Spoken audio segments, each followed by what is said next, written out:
کہ اللہ کی ذات میں شریک نہ ٹھہرانا، ماں باپ کے ساتھ آخری درجے کی خدمت کرو گے۔ ہر صحابی جنتی ہے۔ میرے نبی نے کیا فرمایا تھا کہ کفر کے پھیلنے پر قیامت آئے گی تو جس قوم میں سچائی ہو، دیانتداری ہو اور انصاف ہو، وہ قوم ڈوبتی نہیں۔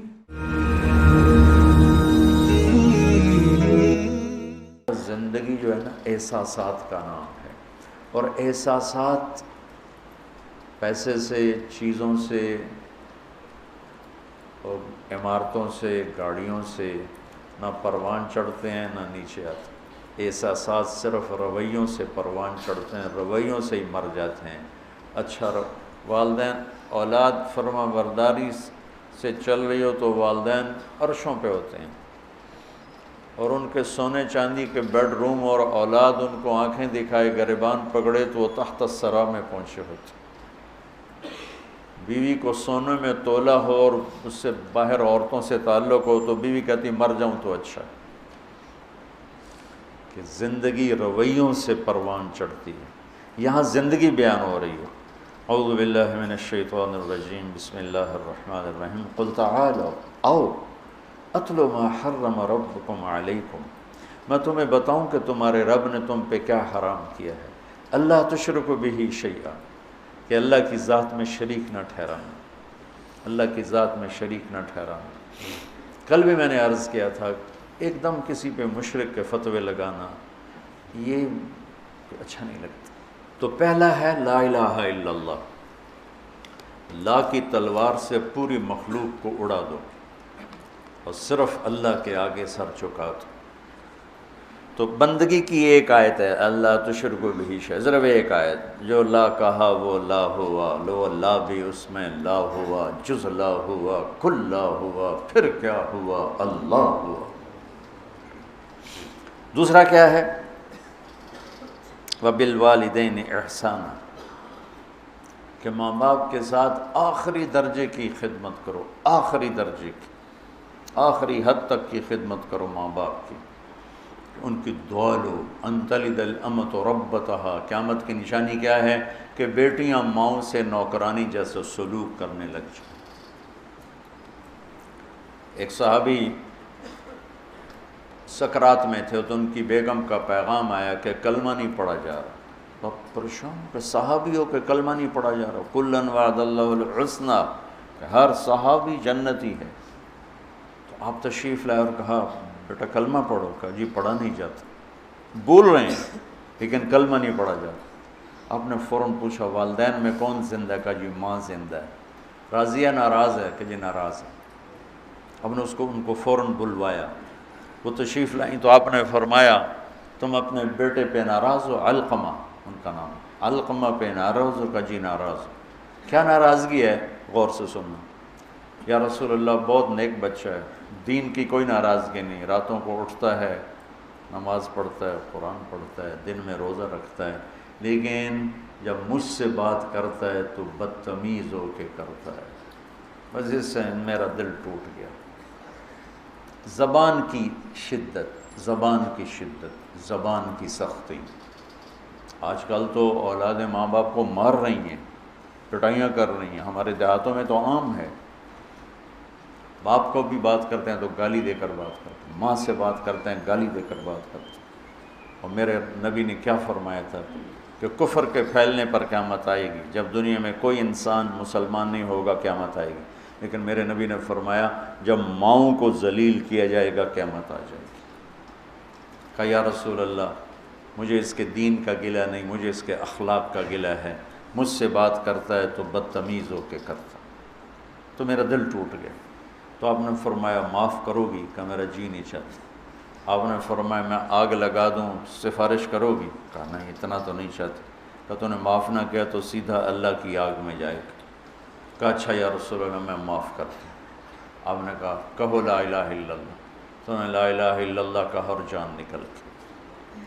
پھر آپ نے ان کے جنازے میں شرکت فرمائی اور ان کے تدفین میں شرکت فرمائی، اور دفن کے بعد فرمایا سنو جس نے ماں باپ کو دکھ دیا اس پہ اللہ کی لعنت، اس پہ فرشتوں کی لعنت، اس پہ زمین آسمان کی لعنت، نہ ان کی نماز قبول ہے، نہ روزہ قبول ہے، نہ صدقہ قبول ہے۔ تو بالوالدین احسانا، کہ والدین کے احسان کیا ہوتا ہے؟ کسی عمل کو اعلیٰ سے اعلیٰ درجے پر کرنا، اس کا نام عربی میں احسان ہے۔ ہماری اردو میں احسان اور معنی میں آتا ہے۔ وَلَا تَقْتُلُوا أَوْلَادَكُم مِّنْ إِمْلَاقٍ نَحْنُ نَرْزُقُكُمْ وَإِيَّاهُمْ، اپنی اولاد کو بھوک کی وجہ سے قتل مت کرو، ہم تمہیں بھی دیں گے اور ان کو بھی دیں گے۔ سورہ بنی اسرائیل میں یہی آیت ہے، لا تقتلوا اولادکم خشیۃ املاق نحن نرزقهم وإیاکم، یہاں ہے لا تقتلوا اولادکم من املاق نحن نرزقکم وإیاہم۔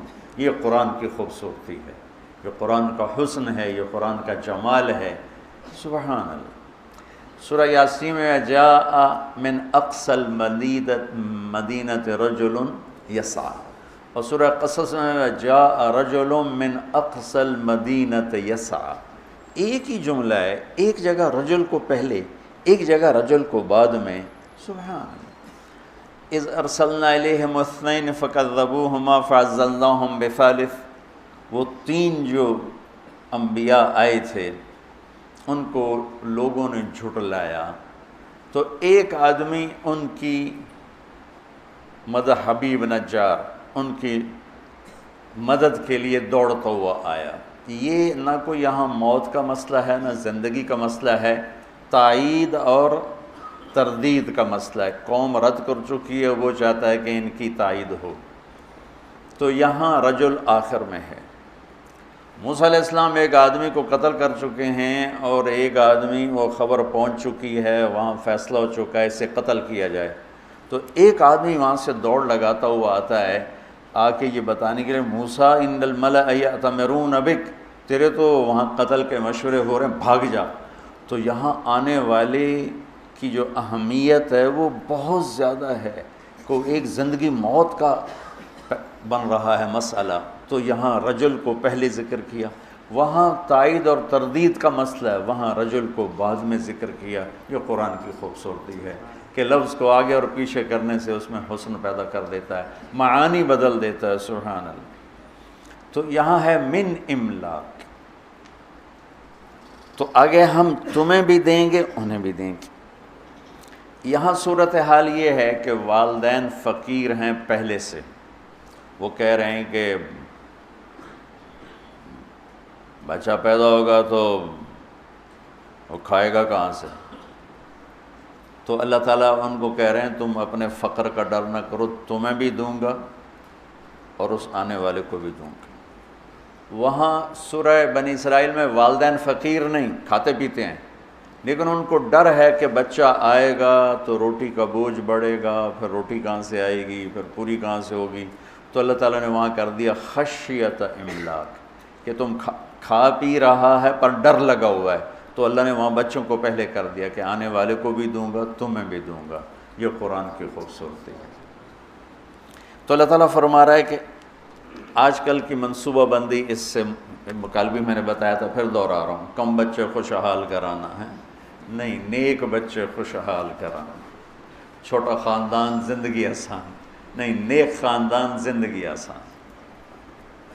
ہماری ایک چاچی تھیں، وہ ہماری فیملی کی اس نسل میں تھیں جہاں عورتیں بانجھ ہوتی ہیں، یا اولاد ہوتی نہیں، یا زیادہ زیادہ دو، زیادہ، تو اس کے قدرتی دو ہوئے، ایک بیٹا ایک بیٹی، بیٹی کی بھی شادی ہو گئی، بیٹے کی بھی شادی ہو گئی، چاچی پہ چھکر لی، آنکھیں شالا کسے دے دو نومن، شالا کسے دے دو نومن۔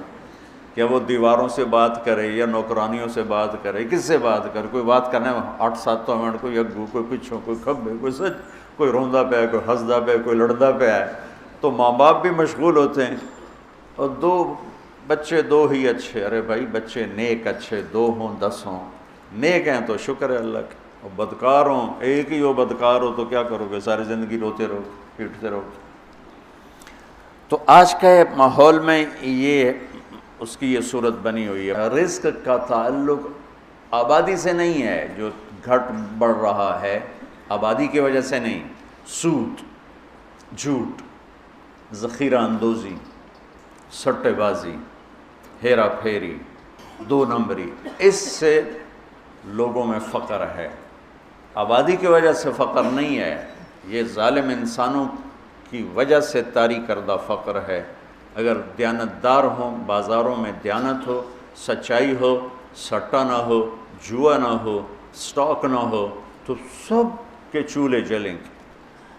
مدت سے لگ رہی تھی لب بام ٹکٹکی، تھک تھک کے گر گئی نگہ انتظار آج۔ وہ اکھیاں تھک کے واپس آ جائیں گی، نہ سچا ملے گا، نہ دیانتدار ملے گا، نہ منصف ملے گا، ظلم و ستم سے بھرا ہوا۔ اسلام کے باوجود جو ذلت ہے تو اس کی 3 وجہ ہیں۔ ہم جھوٹ بولتے ہیں، ہم ظلم کرتے ہیں، ہم دھوکہ دیتے ہیں۔ اور جو قوم سچ بولے اور دیانتدار ہو اور انصاف کرے، وہ کافر بھی ہوگی تو اللہ ان کو عزت دے گا، اور مسلمان ہوں گے تو دونوں جہان کی عزت پائیں گے، کافر ہوں گے تو اس جہان کی عزت پائیں گے، آگے تو ایمان پہ فیصلہ ہے۔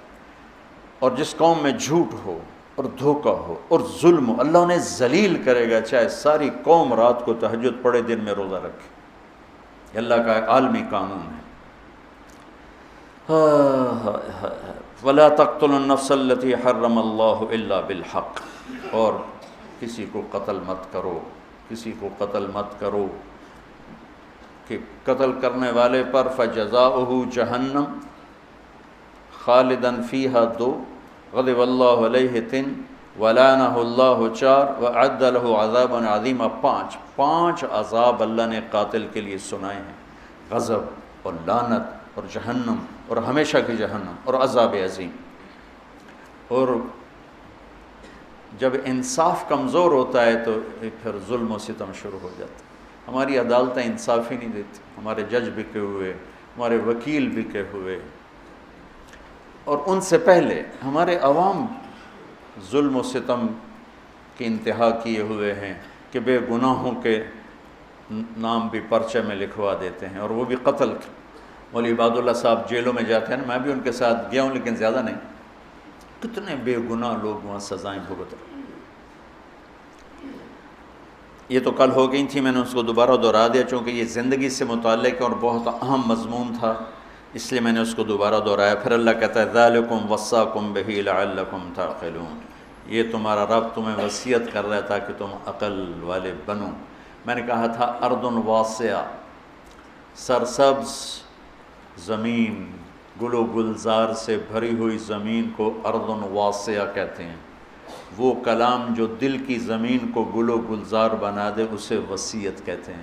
تو اللہ کہہ رہا ہے یہ میں تمہیں بار بار وصیت کروں گا۔ وصا، اوصا ایک دفعہ، وصا بار بار۔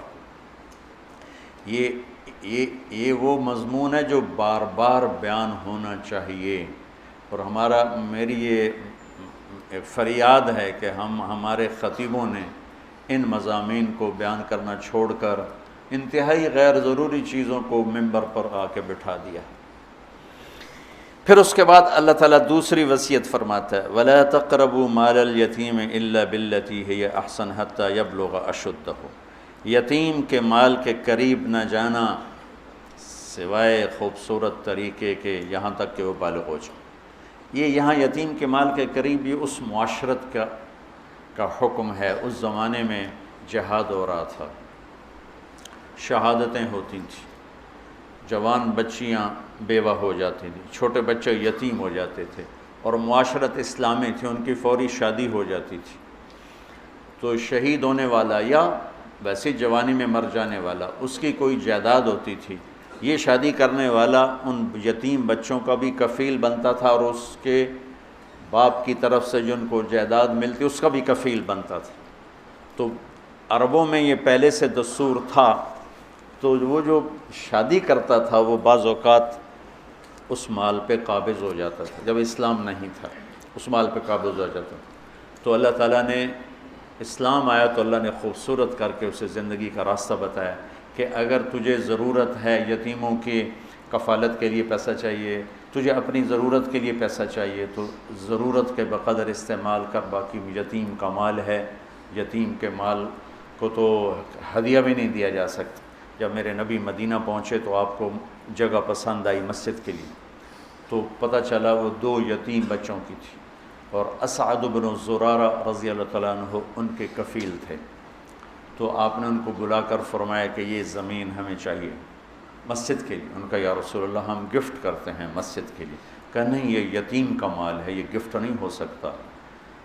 بڑے ہوتے بالغ ہوتے پھر ٹھیک تھا، وہ بچے ہیں اور تم وکیل ہو، تم نہیں گفٹ کر سکتے۔ کہا اچھا یا رسول اللہ آپ قیمت لگوائیں، جتنی قیمت لگے گی اس سے کم پہ آپ کو دے دیں گے۔ آپ نے کہا ٹھیک ہے، تو اس کی قیمت لگوائی گئی 7 دینار، جو میرے نبی نے مسجد بنائی اس کی زمین کی قیمت لگی 7 دینار۔ تو اسد بن زرارہ نے عرض کیا تھا کہ ہم قیمت گھٹا دیں گے، تو آپ نے اس کو بلا کر فرمایا یہ بچوں کی زمین کی قیمت لگی ہے 7 دینار اور میں دے رہا ہوں 10 دینار۔ اوہ ہو، آج کل ایک اور بڑی بے حسی، مجھے اس پر یہ یاد آ گیا، کوئی بھائی پھنس جائے نا، نقصان ہو جاتا ہے، فراڈ ہو جاتا ہے، پھر وہ اپنا گھر بیچنے پہ آتا ہے یا پلاٹ بیچنے پہ آتا ہے یا دکان بیچنے پہ آتا ہے تو روپے کی چیز 4 آنے کی قیمت لگاتا ہے۔ اور مجھے ایک پراپرٹی ڈیلر کہنے لگا کہ جی مجھے فلاں بڑے تاجر کا فون آیا کہ کوئی مرغہ پھنسا نہیں۔ میں نے کہا کیا مطلب مرغہ پھنسا نہیں؟ کہا کہ کوئی ایسا آدمی جو مجبور ہو گیا ہو جائیداد بیچنے پر اور اس کو نقصان ہو چکا ہو، تو کوئی ایسا تو بتاؤ تاکہ ہم تھوڑے پیسوں پہ خرید لیں۔ تو قریب سے صبح کے سیر کر رہے تھے، ایک گھر کے قریب سے گزر گیا، جیسے یہ گھر والا ہے، اس کا گھر 24 کروڑ کا ہے، 6 کنال ہے اور اس کی قیمت لگ رہی ہے میکسیمم 18 کروڑ، چونکہ یہ پھنسا ہوا ہے، یہ گھر بیچ کے قرضے دینا چاہتا ہے اور سب کو پتہ ہے یہ بیچے بغیر رہ نہیں سکتا، تو 24 کروڑ کی چیز 18 کروڑ اس کا لگا رہے ہیں اور اس کو مرغہ کہہ رہے ہیں، کوئی مرغہ پھنسا تو نہیں۔ میں نے کہا اگر میں ہوتا تو میں 24 کروڑ کے 30 کروڑ دیتا، کہ 24 کروڑ سے اپنے قرضے اتارے اور اوپر والے 6 کروڑ سے اپنا کاروبار کرے۔ مسلمان سخی ہوتا ہے، ظلم و ستم کی انتہا ہے کہ ایسے بے رحم ہیں، پیسے کے معاملے میں ایسے بے رحم ہیں، اور اچھے اچھے داڑھیوں والے نمازی پرہیزگار محراب ماتھے پر، لیکن پیسے کا نام آتے ہی وہ ایسے سنگ دل ہو جاتے ہیں جیسے ان کے سینے میں دل نہیں، پتھر کا کوئی ٹکڑا، کوئی دھڑکنے والا دل نہیں ہے بلکہ ایک کھٹکنے والا پتھر کا ٹکڑا رکھا ہوا۔ تو میرا اللہ مال کے خرچ کو یہاں ہمیں سکھا رہا ہے کہ مال کا خرچ احتیاط سے کرو، دیانتداری سے کرو، وَأَوْفُوا الْكَيْلَ وَالْمِيزَانَ بِالْقِسْطِ، اور ناپ تول میں کمی نہ کرو۔ قوم شعیب تباہ و برباد ہو گئی ناپ تول میں کمی کی وجہ سے۔ وَيْلٌ لِّلْمُطَفِّفِينَ الَّذِينَ إِذَا اكْتَالُوا عَلَى النَّاسِ يَسْتَوْفُونَ وَإِذَا كَالُوهُمْ أَوْ وَزَنُوهُمْ يُخْسِرُونَ أَلَا يَظُنُّ أُولَٰئِكَ أَنَّهُمْ مَبْعُوثُونَ لِيَوْمٍ عَظِيمٍ يَوْمَ يَقُومُ النَّاسُ لِرَبِّ الْعَالَمِينَ كَلَّا إِنَّ كِتَابَ الْفُجَّارِ لَفِي سِجِّينٍ۔ کتنی ڈانٹ آئی ہے یہ ناپ تول میں کمی کرنے والے، یہ جتنے کپڑے والے ہیں انہوں نے گز کو میٹر بنایا ہوا ہے، ہر پیمائش میں 3 انچ مار لیتے ہیں، ہر پیمائش میں 3 انچ۔ علامہ قرطبی کا ایک واقعہ تذکرہ میں کہ قرطبہ کے بازار میں صبح صبح ایک دکاندار اپنے ترازو کو توڑ رہا تھا، تو دائیں والے نے پوچھا بھائی کیوں توڑ رہے ہو؟ کہا بھائی بس میری توبہ میری توبہ، میں تو ڈر گیا ہوں کہ آج ہمارا پڑوسی مر رہا تھا اور ہم سب اس کو کلمہ پڑھا رہے تھے، وہ کہہ رہا تھا نہیں پڑھا جا رہا نہیں پڑھا جا رہا۔ ہم نے پوچھا کیوں نہیں پڑھا جا رہا؟ کہنے لگا میرے ترازو کا کانٹا میرے یہاں چبھا پڑا ہے، میرے ترازو کا کانٹا یہاں چبھا ہوا ہے، مجھ سے پڑھا نہیں جا رہا۔ وہ اس ڈنڈی مارنے پر اس نے کتنی دنیا بنائی ہوگی۔ ایک کپڑے کا تاجر 3 انچ مار لیتا ہے اگلے کے، کتنے انچ مار لے گا، اور جاتے ہوئے کلمے سے محروم ہوگا تو کی لے کے مٹی تو سو لیتے گا۔ میرا سارا بازار بددیانتی بددیانتی بددیانتی، اور اس میں کوئی تمیز نہیں، داڑھی والا بغیر داڑھی والا، نمازی بے نمازی، کوئی تمیز۔ پرانی بات ہے، ایک دکاندار کہنے لگا جی میں قرآن پڑھ رہا تھا، ایک گاہک آ گیا جی تسی قرآن پڑھ رہے ہو؟ میں کہا تہاڈے کول ہی سودا لے لواں۔ میں جی 16 روپے میٹر دا کپڑا 48 روپے میٹر انہوں بیچا۔ میں کہا چنگی تھوک لائیے، اس نے تیرے قرآن پہ اعتماد کیا، تو نے یہ ظلم کیا۔ تو جب معاملات آتے ہیں تو سب کا مذہب پیسہ بن جاتا ہے، اور اس طرح پھسلتے ہیں لوگ، اس طرح پھسلتے ہیں۔ 4 آنے 2 ٹکے پر ایمان بیچ دیتے. مسلمان کا سرمایہ ایمان ہے، مسلمان کا سرمایہ اس کی عزت ہے، اس کی آبرو ہے، اس کی غیرت ہے، اس کا ضمیر ہے، اس کی آخرت ہے. یہ چند ٹکے بچا کر اپنی ایمان، اپنی عزت، اپنی غیرت ہر شے داؤ پہ لگا دیتے. یہاں ہم ہمارے عزیزوں میں سے ایک نے اپنے بچے کو بٹھایا ایک دکان پر. وہ دکان والے داڑھی والے نماز مسجد میں جا کے پڑھتے ہیں جب اذان ہوتی ہے، اور 4 مہینے بعد اس کو بھگا دیا. میں نے اس سے پوچھا اس بچے سے کہ تمہیں کیوں بھگا دیا؟ کہا جی میں سچ بتاتا تھا تو وہ مجھ پر ناراض ہوتے تھے کہ تو تو میرا کاروبار برباد کریں گا سچ بول کے، چل چھٹی کر. تو مجھے بھگا دیا. میں بیٹھا تھا، ایک نوجوان آیا، کہا جی میں آگمنٹن میں رہتا ہوں کینیڈا، ایک یہودی کے سٹور پر کام کرتا ہوں، اس کا فرنیچر کا سٹور ہے. تو میں جب پہلے دن اس کی نوکری میں گیا تو اس نے مجھے بلا کر کہا یہ سارا بیچنے کا ہے، لیکن یہ جو صوفہ پڑا ہوا ہے اس میں فالٹ ہے، تو کوئی گاہک یہ خریدنے لگے تو اس کو بتانا ہے کہ اس میں یہ فالٹ ہے. تو جو کہ میں پاکستانی تھا، میں نے کہا جی چھپانا ہے کہ بتانا ہے؟ اس نے کہا میرے بھائی بتانا ہے، چھپانا نہیں، بتانا ہے. ہم ایٹمی طاقت ہیں لیکن ذلت اور پستی کی انتہا پر ہیں. دنیا کی 7ویں بڑی ہماری فوج ہے اور ہم پستی کے اسفل السافلین میں پہنچے ہوئے ہیں، جھوٹ کی وجہ سے، بددیانتی کی وجہ سے، کھوٹ کی وجہ سے، ملاوٹ کی وجہ سے. انسانیت اور انسانی اقدار ملیا میٹ کر کے رکھتے. تو میرا اللہ کہتا ہے اوفوا الکیل والمیزان بالقسط، کہ تولو، صحیح تولو، ناپ تول کے تولو اور کمی بیشی سے بچو. عبید رحمۃ اللہ علیہ ایک کپڑے کے تاجر تھے، تو ریشمی تھان 400 کا اور ناخالص ریشمی ناخالص 200 کا. بچے کو بٹھا کے گئے کسی کام، واپس آئے تو ایک آدمی تھان لے کے نیچے اتر رہا تھا. تھان تھا ناخالص ریشم. کہنے لگے بھائی کتنے میں لیا ہے؟ کہا جی 400. کہنے لگے 400؟ کہا جی. کہا مہنگا ہے. کہا جی نہیں ٹھیک ہے، میرے گاؤں میں 500 کا بکے گا، مجھے 100 درہم کا نفع ہے. کہا تو 300 اور کما سکتا ہے. کہا ابھی آپ کون ہو؟ کہا میں دکان کا مالک ہوں. ان کو ساتھ لے لی. بیٹے سے پوچھا یہ 400 کس لیے مانگا؟ بھول گئے تھے یا جان بوجھ کے؟ کہا میں نے 400 مانگا، اس نے دے دیا، شرعاً اب کوئی قباحت نہیں. اس نے مانگا. میں نے کہا بیٹا تجھے شرم نہ آئی مسلمان کو دھوکہ دیتے ہوئے؟ تجھے 200 پہ بھی نفع مل رہا تھا، 400 کیوں نہیں؟ تو اس کو 200 نکال کے دیے کہ بھائی یہ لے جا، 300 نفع بنا. جب یہ تجارت تھی تو جھنڈا پوری دنیا پہ لہراتا تھا. اب یورپ کی دکان پہ جاؤ، مال واپس کرو، خوشی سے لے لیں گے. یہاں لکھا ہوتا خریدا ہوا مال واپس نہیں ہوگا. میں نے کہا اگر کوئی یہاں کا تاجر ہوتا اور اس کا پتر 200 کی 400 میں بیچتا تھا، واہ میرا پتر تو تب پیو نو بھی کٹ گیا، ایلا 100 روپے، ایلا 100 روپے فلودہ کھا، میں چھری رکھیں جی میں رکھی ہے. ہمارا تاجر تو چھری لے کے بیٹھا ہوا کہ اسے ذبح کرنا ہے. آنے والے جیسے بھیڑیوں کو کوئی رحم نہیں ہے کہ بکری کے چھوٹے چھوٹے بچے ہیں، ایسے جب دل پیسے کا غلام ہو جاتا تو وہ بھیڑیا بن جاتا. پھر اللہ تسلی دیتا ہے لا نکلف نفسا الا وسعها، دیکھو میں جو کچھ تمہیں کہہ رہا ہوں تم کر سکتے ہو. کیسے کریں گے، کیسے ہوگا؟ اللہ کہتا ہے میں نے کوئی ایک بات بھی تمہاری ہمت سے زیادہ نہیں سنائی. یہ آیت تسلی کے لیے ہے. پیچھے بڑی بڑی ہمت والی باتیں آ رہی. نماز پڑھنے واسطے تو ایک لوٹا پانی چاہیے، 10 منٹ چاہیے، کیڑی قربانی ہے. سچ بولنے کے لیے پسینہ آ جائے گا، صحیح تولتے ہوئے پسینہ آ جائے گا، مال کا عیب بتاتے ہوئے خبر لگ جائے گی. وہ میں نے بیان کیا تو ایک ہمارا دوست ہے، اس کا شو روم ہے، تو ہماری جماعت گئی پشاور، اس کا بہت بڑا شو روم ہے. تو میں اس کو ملنے گیا تو وہ مجھے دکھا رہا تھا، تو ایک گاڑی کھڑی تھی ٹویوٹا نہیں. کہنے لگا یہ گاڑی دیکھ رہا ہوں.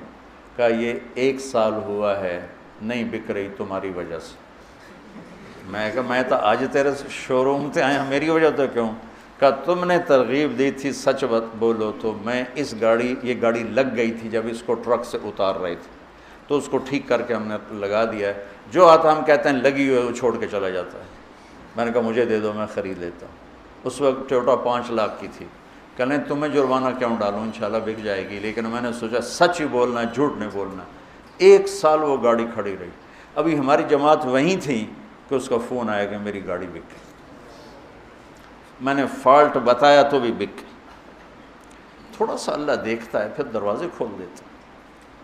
اس لیے کہتا ہے لا نکلف نفسا الا وسعها، جو تمہیں بتا رہا ہوں نا تم کر سکتے ہو، تمہاری ہمت سے اوپر میں نے کچھ نہیں بتایا۔ وَإِذَا قُلْتُمْ فَاعْدِلُوا وَلَوْ كَانَ ذَا قُرْبَىٰ وَبِعَهْدِ اللَّهِ أَوْفُوا ذَلِكُمْ وَصَّاكُمْ بِهِ لَعَلَّكُمْ تَذَكَّرُونَ۔ اور جب بولو تو انصاف کا بولو، فَاعْدِلُوا، چاہے یہ گواہی تیرے رشتہ دار کے خلاف ہی جاتی ہو، لیکن بولو تو سچ بولو۔ اس سے مراد صرف گواہی نہیں ہے، اس لیے قلتم کا لفظ ہے جس میں وسعت ہے۔ وَلَوْ كَانَ ذَا قُرْبَىٰ میں اشارہ ہے کہ اگر تمہیں کہیں اپنے رشتہ دار کے خلاف بھی سچ نظر آئے تو بولو۔ گواہی کا لفظ نہیں ہے، قلتم کے اندر گواہی بھی ہے، اور قلتم کے اندر عموم ہے، جب بول انصاف کا بول، یعنی ایسا بول نہ بول جو کسی کی عزت کو اڑا دے، کسی کی پگڑی کو اچھال دے، کسی کی عزت نفس کو ذبح کر کے رکھ دے، کسی کی بیٹی کی عزت اچھل جائے، کسی کے بچے کی عزت اچھل جائے، ایسا بول نہ بول۔ یہ صرف عدالت کی گواہی کی حد تک نہیں ہے، عدالت کی گواہی کی حد تک نہیں، میرا مستقل مضمون ہے زبان کی حفاظت کرو، زبان کی حفاظت کرو، ماں باپ کے آگے سنبھل کے بولو، بیوی کے آگے سنبھل کے بولو، بچوں کے آگے، ہر انسان کے آگے سنبھل کے بولو۔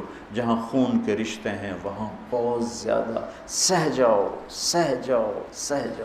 تھوڑی دیر کی تکلیف ہوگی، پھر اللہ تمہیں ایسی راحت دے گا کہ اس کا مزہ لوگی۔ پی جا ایام کی تلخی کو بھی ہنس کے ناصر، اللہ اس کی بخشش کرے، میرا دوست تھا ناصر، پی جا ایام کی تلخی کو بھی ہنس کے ناصر، غم کے سہنے میں بھی قدرت نے مزہ رکھا ہے، جب سے تم نے مجھے دیوانہ بنا رکھا ہے، سنگ ہر شخص نے ہاتھوں میں اٹھا رکھا ہے۔ صبر میں بھی ایک لذت ہے، ایک مٹھاس ہے، جیسے غصہ نکالنے میں ایک تسلی ہوتی ہے، بعد میں پشیمانی کے انبار لگ جاتے ہیں، پی جانے میں ایک کڑواہٹ ہوتی ہے، اور بعد میں راحت و انبساط اور فرحت کے دروازے کھل جاتے ہیں۔ اگر زندگی کو خوبصورت بنانا ہے تو سہنا سیکھو، نظر انداز کرنا سیکھو، جواب دینا نہ سیکھو، چپ رہنا سیکھو۔ جواب دینا نہ سیکھو، چپ رہنا۔ اس نے یہ کہہ دیا، اس نے کیوں کہہ دیا، اس نے یہ کہا، کہنے دو، گزر جاؤ، تو اللہ تمہیں اندر کو ٹھنڈک پہنچا دے۔ کلمۃ العدل فی الغضب والرضا، یہ اس کی اصل تفسیر ہے کہ ہر حال میں زبان سے بولو، نپا ہوا، تلا ہوا، صحیح۔ ہم انسان ہیں، کبھی بریک فیل ہو جائے گی تو ہو جائے، کلمہ نہیں، لیکن یہ عادت نہ ہو جائے تو اللہ سے توبہ، یا اللہ معاف کرو، جس سے زیادتی ہوئی اس سے معافی اور تلافی، اور پھر ہمت کر کے پھر سفر شروع کریں گے، پھر گر پڑیں گے، کیا ہوا؟ گرتے ہیں شاہ سوار ہی میدان جنگ میں۔ یہ تو جنگ ہے نفس کے ساتھ، جو خوفناک جنگ ہے، جو ہر آن ہر گھڑی جاری ہے، کبھی وہ جیتے گا، کبھی ہم جیتیں گے۔ جب وہ جیتے گا ہم روئیں گے، معافی مانگیں گے اللہ سے بھی، جس سے زیادتی ہوگی اس سے بھی، تو اللہ تعالیٰ اس پر ہمارا، اللہ خوش ہوگا، اور اللہ ہمیں آہستہ آہستہ آہستہ آہستہ نفس مطمئنہ نصیب فرما دے۔ وَإِذَا قُلْتُمْ فَاعْدِلُوا، زبان کے بول کو عدل والا بنا دے۔ لقمان علیہ السلام کا فرمان ہے، بیٹا چپ رہنے پہ کبھی نہیں پچھتایا، ہمیشہ اپنے بول پہ پچھتایا۔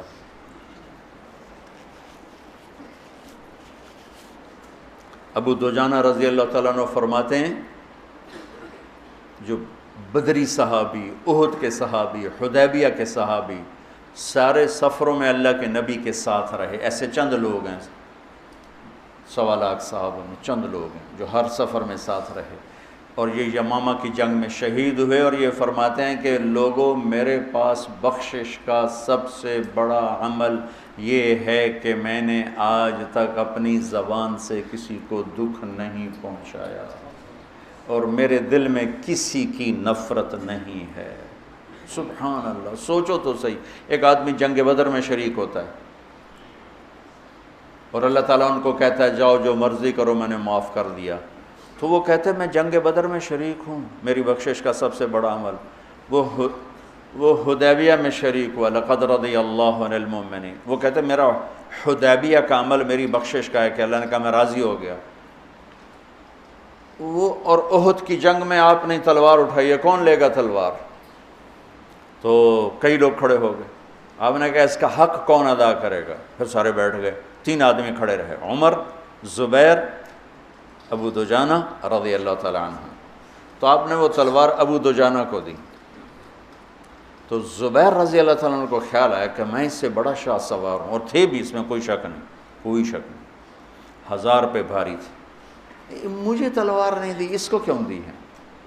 کہ اللہ ارین ما یصنع، میں دیکھوں گا یہ کیا کرتا ہے. تو ابو دجانہ نے تلوار پکڑی اور سرخ پٹی باندھی. انا الذی عاہدنی خلیلی ونحن بالصفح لدى النخیل الا اقوم الدہر فی القیول واضرب بسیف اللہ ورسولی. آج میں دکھاؤں گا اللہ کے رسول کی تلوار کا حق کیسے ادا کیا جاتا ہے. سارے اشعار کا خلاصہ. اور ایک طرف سے جو حملہ کیا، قریش کی صفوں کو چیرتے ہوئے پار نکل گئے. اور زبیر بھی پیچھے. آگے عورتیں کھڑی تھیں، ہندا گانا گا رہی تھی، نحن بنات طارقی نمشی علی النمارق مشی القتل بوارقی المسک فی المفارق والدر فی المخالق ان تقبلوا نعانقی او تدبروا نفارقی فراق غیر وامقی. یہ قریش کو ابھارنے کے لیے. جب ابو دجانہ بڑھے تو ساری عورتیں بھاگیں، اور ہندا پہ ایسا روب طاری ہوئی وہ بھاگ نہیں سکی. تو انہیں ایسے تلوار اٹھائی، اس کی چیخ نکلی، اور یوں اس کے سر پہ تلوار رکھ کے یوں واپس ہٹا لی. پیچھے زبیر تھے، کہنے لگے یہ کیا کیا ہے؟ کہا میرے نبی کی تلوار ہے، عورت کے خون سے گندا کروں؟ نہیں. پھر واپس ہٹے، پھر حملہ کیا، اور پھر صفوں کو چیر دیا. آگے ایک ہاتھی جیسا نوجوان تھا ڈیل ڈول میں. زبیر کہنے لگے میرے جی میں آیا، اس سے ٹکر لے تو پھر میں دیکھوں کتنے پانی میں. قدرتی آمنے سامنے ہو کے، اور ایسی زور کی دونوں میں ٹکر ہوئی کہ بہادری اور دلیری بھی آش آش کر اٹھی. اور دائیں بائیں کے لوگ متوجہ ہو گئے ان دونوں کی جنگ دیکھنے کے لیے. تھوڑی دیر کے لیے رک گئے. ایسی خوبصورت ان کی جنگ اور دلیری اور بہادری کے رک گئے ایک دفعہ قدم. اس نے وار کیا، ابو دجانہ کی ڈھال ٹوٹ گئی اور اس کے کندھے کو زخمی کر دیا. ابو دجانہ نے وار کیا، اس کی ڈھال توڑ کے تلوار یہاں لگی، 2 ٹکڑوں میں چیر کے پھینک دیا یوں. اور پھر چہرے سے ٹوپی ہٹا کر کہا ماذا ترى انا ابو دجانہ، کیا دیکھتے ہو؟ میں ہوں ابو دجانہ. یہ بندہ اتنے بڑے بڑے فضائل والا ان باتوں کی بجائے کہتا ہے کہ میری بخشش کا سب سے بڑا عمل یہ ہے کہ میں نے آج تک اپنی زبان سے کسی کو دکھ نہیں پہنچایا، اور میرے دل میں کسی کے بارے میں بغض نہیں ہے. میرے بچوں، اپنے دل کو بغض سے پاک کرو. مولویوں کے دل میں بغض زیادہ ہوتا ہے، پتہ نہیں کیوں ہوتا ہے.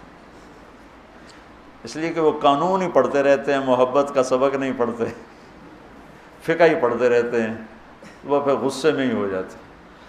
ہمارے خواجہ غلام فرید سرائکی کے بادشاہ ہیں، وہ فرماتے ہیں سکھ ریت روش منصوری نو ہن ٹھپ رکھ کنز کدوری نو ہادی نہ سمجھ ہدایہ کافی نہ سمجھ کفایہ کافیہ.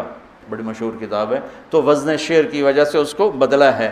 ہادی نہ سمجھ ہدایہ، کافی نہ سمجھ کفایہ، کر پرز شرع وقایا، ایو دل قرآن کتاب ہے۔ چونکہ قرآن سے نہیں جڑتے نا ہم، اور سیرت سے نہیں جڑتے، تو دل کی دنیا خشک سی ہو جاتی ہے، جیسے زمین پانی کے بغیر خشک ہو جاتی ہے، ایسی دل کی دنیا خشک ہو جاتی ہے۔ ساری امت کی خشک ہوئی پڑی ہو، تم سارے مولوی بیٹھے ہو اس لیے میں تمہارے سامنے یہ کہہ دیا، ورنہ سب کا یہی حال ہے، غصے سے بھرے ہوئے، بغض سے بھرے ہوئے، برداشت نام کی شے کوئی نہیں۔ محبت کرنا سیکھو، محبت دینا سیکھو، حسن ظن سیکھو، نفرت سے دلوں کو پاک کرو، دل آزاری سے زبان کو پاک کرو۔ وَبِعَهْدِ اللَّهِ عَوْفُ، اور اللہ سے کیے ہوئے عہد و پیمان کو نبھاؤ، اللہ سے کیے ہوئے عہد و پیمان کو نبھاؤ۔ وَلَا إِلَهَ إِلَّا اللَّهِ أَلَسْتُ بِرَبِّكُمْ قَالُوا بَلَىٰ، اللہ کو رب مانا ہے، نبھا کے دکھا دو۔ فَلَكَ ذَلِكُمْ وَصَّاكُمْ بِهِ لَعَلَّكُمْ تَذَكَّرُونَ، یہ اگلی وصیت ہے جو اللہ تمہیں کر رہا ہے کہ شاید تمہیں کچھ یاد آ جائے۔ پھر آگے اللہ خوشخبری سناتا ہوا، أَنَّ هَذَا صِرَاطِي مُسْتَقِيمًا، یہی ہے میرا سیدھا راستہ، فَاتَّبِعُوهُ، اسی پہ چلنا، وَلَا تَتَّبِعُوا السُّبُلَ، دائیں بائیں چھوٹے رستوں پہ نہ جانا، فَتَفَرَّقَ بِكُمْ عَنْ سَبِيلِهِ، یہ تمہیں اصل راستے سے ہٹا دے گا۔ یہ ہے فرقہ واریت، کہ ان مسائل پہ لڑنا جن کا نہ جنت سے تعلق ہے نہ جہنم سے تعلق ہے، جس کا نہ آخرت سے تعلق ہے نہ دنیا سے تعلق ہے۔ تو میرا اللہ کہہ رہا ہے ان چکروں میں نہ پڑنا، ہاتھ یہاں باندھنے ہیں کہ یہاں باندھنے ہیں کہ چھوڑنے ہیں، رفع یدین کرنا ہے یا چھوڑنا ہے، سورۃ فاتحہ پڑھنی ہے یا نہیں پڑھنی ہے، یہ بھی کوئی لڑنے کی چیز ہے؟ سیدھا راستہ امت پنے کا۔ ہم علماء دیوبند کے شاگرد ہیں، وہ ہمارے لیے بنیان کی طرح ہے، لیکن چولا ہمارا امت پنے کا ہے، کرتا ہمارا امت پنے کا ہے۔ میں تم سب کو یہ کرتا پہنانا چاہتا ہوں کہ ہم علماء دیوبند کی تشریح دین پر راضی ہیں اور ان کے دلائل کو ہم قبول کرتے ہیں، لیکن باقیوں کو عزت دیتے ہیں، احترام کرتے ہیں۔ ہم کرتا پہنتے ہیں محمدی۔ آگے میرے نبی کے دین کی تشریح میں عقائد میں بھی اختلاف ہے، اعمال میں بھی اختلاف ہے، ترجیحات میں بھی اختلاف ہے، یہ سب انشاءاللہ جنت میں جائیں گے۔ جو لا الہ الا اللہ محمد رسول اللہ کا قائل ہے، اسی پہ مر گئے، انشاءاللہ جنت میں جائے گا۔ ہم نہ ٹھیکیدار بنے، اے بھی کافر، اے بھی کافر، اے بھی کافر، اے بھی کافر، جنت اچ کہیں جاؤنا ویلی پہ ہی رہے گی۔ تو اللہ کہتا ہے یہ ہے میرا سیدھا راستہ، اور اس میں آپ دیکھو کہ سب اخلاقیات، سب، بس ایک لا تشرکوا بہ شیئا میں اشارہ کیا عقیدے اور عبادت کی طرف، وَبِعَهْدِ اللَّهِ أَوْفُوا، دو، باقی سب اخلاق اخلاق اخلاق، اور پھر آخر میں کہ یہ ہے اصل دین، اصل دین ہیں یہ چیزیں، ان اقیموا الدین ولا تفرقوا فیہ، دین ایک ہی ہے، جو اصول ہیں، جو فرائض ہیں، جو اخلاقیات ہیں، تمام اہل مکتب، اہل فکر، اہل مسلک، اہل مذہب، کون کہے گا جھوٹ بولو، کون کہے گا بدکاری کرو، فحاشی کرو، کون کہے گا ماں باپ کی بدتمیزی کرو، کون کہے گا ناپ تول میں کمی کرو، کون کہے گا دھوکہ دو، فراڈ کرو، ملاوٹ کرو، کھوٹ کرو، کون کہے گا نفرت کی آگ جلاؤ؟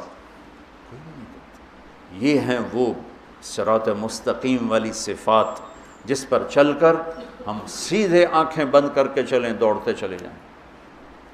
باقی سب چھوٹی چھوٹی سڑکیں ہیں، گم ہو جائیں گے، یہ موٹر وے ہے، گاڑی ڈالو اور چلو، سزوکی بھی پار۔ یہ بہت بڑی وصیت ہے، اس کو وصایا ثلاث کہتے ہیں۔ سورہ انعام کیا پورے قرآن کے خوبصورت دروس اور اسباق کا خلاصہ ہیں یہ چند صفات۔